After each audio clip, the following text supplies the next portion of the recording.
Vừa bị phán nghiệp chướng rất nặng, Đường Nhuệ cùng với hơn 40 đàn em vây lại, dí súng dọa giết thầy bói. Và theo chia sẻ của chị MA trước đó, thì chị từng bị Đường Nhuệ cùng với 40 đàn em vây giáp trong quán cà phê, dí súng dọa giết sau khi khuyên vợ chồng người này nên làm việc thiện do nghiệp chướng rất nặng.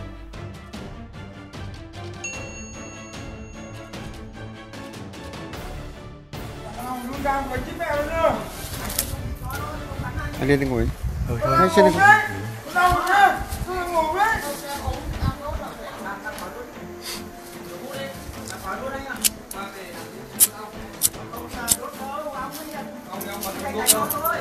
Chuẩn bị.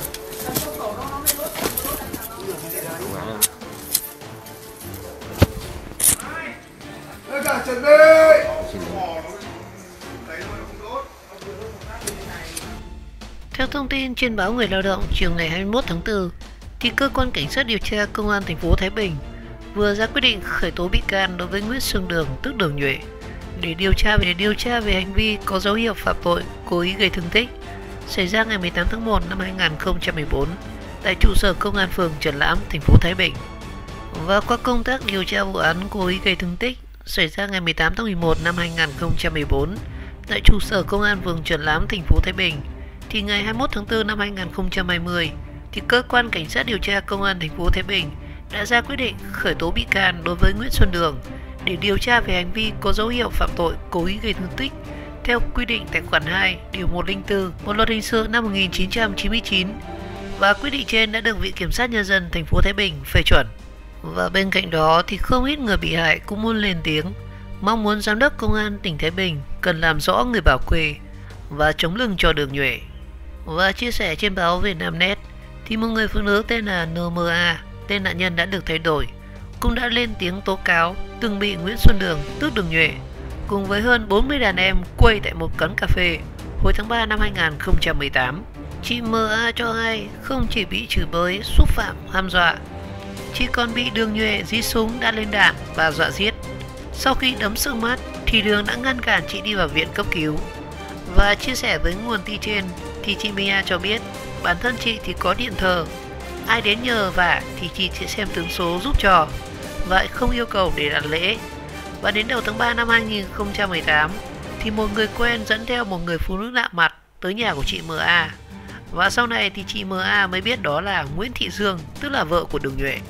Và trong cuộc trao đổi thì chị MA có khuyên vợ chồng người này nên làm nhiều việc thiện hơn do nghiệp chướng rất nặng. Việc này khiến Dương òa khóc ngay tại chỗ. Và chỉ vài ngày sau thì chị MA nhận được một cuộc điện thoại từ một người tự xưng nói tên là Đường, là chồng của chị Dương, và mời chị MA về Thái Bình chơi và giúp vợ chồng người này sắp xếp đồ đạc, ban thờ phong thủy sao cho hợp lý nhất. Và sau đó thì chị MA có việc về Thái Bình nên đã tiện đường ghé qua nhà Đường Nhuệ. Sau khi gần đến địa chỉ của Nguyễn Xuân Đường ở số 366 đường Lê Quý Đôn thì Đường lại hẹn chị ra một quán cà phê, và tại đây thì xảy ra sự việc ở trên. Đường cho khoảng hơn 40 đàn em quây hai chị em tôi, chị MA đi cùng với cô em gái. Sau khi đuổi hết khách ra khỏi quán, anh lái xe thì bị nhóm thanh niên xăm trổ khác khống chế ở một góc tối. Lúc này thì anh Đường chửi tôi: gia đình bố mày đang làm ăn phát đạt, sổ đỏ bố mày chất cao hơn đầu người, không cần làm thì bố mày cũng thừa tiền ăn cả đời không hết. Vợ bố mày chưa bao giờ phải khóc, mà mày dám làm cho vợ bố mày khóc thì bố mày sẽ cho mày khóc cả đời, chị MA thuật lại với nhóm phóng viên. Sau đó thì anh Đường lên đạn dí súng vào mặt tôi đòi giết. Người đi cùng tôi sống ở thành phố Thái Bình biết Đường nên đã ra sức van xin thì Đường mới không nổ súng. Anh ta đấm khiến mặt tôi sưng húp và không nhìn thấy gì. Anh ta còn cho đàn em nhảy vào xé áo tôi giữa chốn đông người. Chưa bao giờ tôi sợ hãi và bị làm nhục đến như thế, chị MA nói. Và phải nhờ rất nhiều sự can thiệp và người nhà đến tận nơi để giải cứu, chị MA mới tháo chạy ra được khỏi quán. Và khi xe đưa chị đến cấp cứu tại bệnh viện thì đàn em của Đường Nhuệ đuổi theo, chặn đầu xe ngay tại cổng bệnh viện và không cho vào. Và sau đó thì Đường đã cho người xác minh thông tin của gia đình tôi để tiếp tục đe dọa. Và sợ bị trả thù nên tôi đã không dám tố cáo, chị MA nói. Và chị MA cho biết chị sẵn sàng phối hợp với các cơ quan công an dưới góc độ là một nạn nhân của Đường Nhuệ nếu như công an có yêu cầu.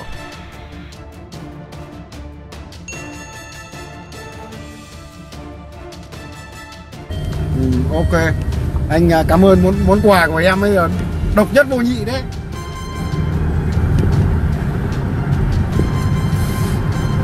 Ok.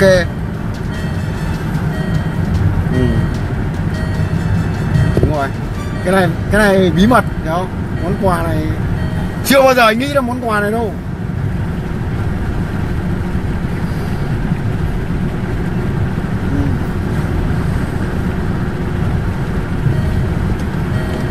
Ok. Ok em. Rồi ok em. Ok em. Mời cả nhà nghe bài hát này nhá, cho nó vui.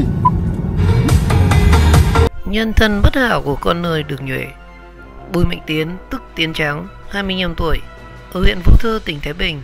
Người được coi là con nuôi của Nguyễn Xuân Đường, tức Đường Nhuệ, 49 tuổi. Và trước khi đánh nát chân anh Nguyễn Mạnh Hùng, từng có nhiều tiền sử liên quan đến việc hành hung người khác. Vụ án gây thương tích của con nuôi Đường Nhuệ. Gần 2 năm sau khi bị nhóm của Tiến Trắng vô cớ đánh nát chân, phần mắt cá, thì anh Nguyễn Mạnh Hùng, 33 tuổi, ở huyện Vũ Thư cho hay vết thương chưa thể bình phục, và trong thời gian tới anh sẽ phải thực hiện 2 lần phẫu thuật khác. Và trao đổi với phóng viên thì anh Hùng kể rằng tối muộn ngày 29 tháng 12 năm 2018, khi vừa đi công việc về đến sân nhà thì anh đứng lại nghe điện thoại thì nghe thấy tiếng động cơ ở bên ngoài, và tưởng là có khách thì anh chạy ra xem thì thấy có rất nhiều ô tô không rõ biển kiểm soát đang dừng đỗ trước cổng. Và cùng lúc đó thì một thanh niên chạy vào và nói rằng tao Tiến Trắng đây. Và theo sau người này là khoảng 5 người nữa lao vào khống chế, đánh đấm túi bụi và lôi anh ra cổng. Anh vừa nghe thấy tiếng ra lệnh đánh nát chân nó xem nó làm ăn được gì. Và ngay sau đó thì thanh niên tự xưng là Tiến Trắng đã ghi đầu anh xuống đường để cho đồng bọn dùng gậy gỗ đánh đập.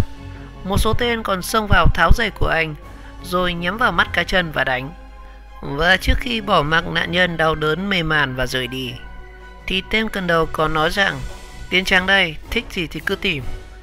Và toàn bộ quá trình gây án của nhóm côn đồ do Tiến Trắng cầm đầu, camera an ninh nhà anh Hùng đã ghi lại toàn bộ. Sau đó thì Tiến Trắng và 13 đồng bọn bị bắt giữ.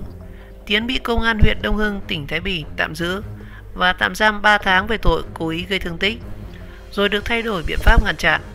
Nạn nhân Hùng bị tổn thương 25% sức khỏe. Tháng 9 năm 2019 thì Tiến Trắng cùng với đồng phạm bị Tòa án Nhân dân huyện Đông Hưng đưa ra xét xử. Tiến Trắng bị tòa tuyên phạt 18 tháng tù giam.